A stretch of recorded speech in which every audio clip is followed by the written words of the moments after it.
Still on the issue of rice, price of the staple commodity is seen to remain high in the next 3 or 4 years.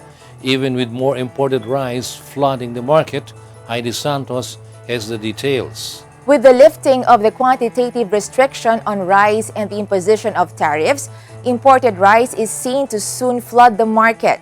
But even with the scenario, rice prices will remain high for the next few years. However, Agriculture Secretary Piñol sees a price reduction of as much as 7 pesos per kilo when the tariffication bill is finally passed. Not that fast though, Agriculture Secretary Piñol said that it is a very long process.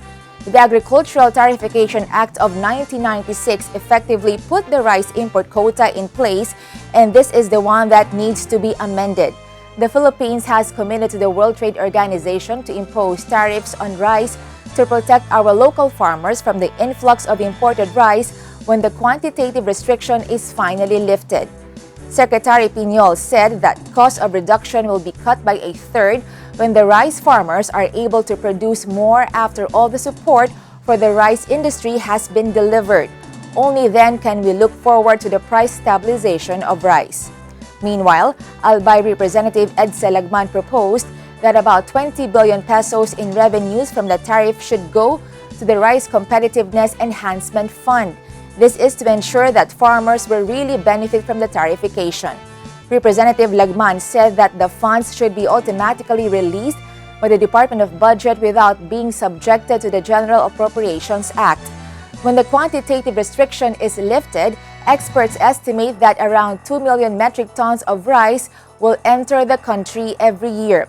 Secretary Piñol stressed that the lifting of the restriction will not harm farmers because even now, there are already speculations that rice supply in the global market will be very tight next year. Secretary Piñol does not see rice importation as a long-term solution to our perennial rice shortage. Instead, he is aiming for higher local production and hopes to increase production from 19.8 million this year to 20.47 million next year.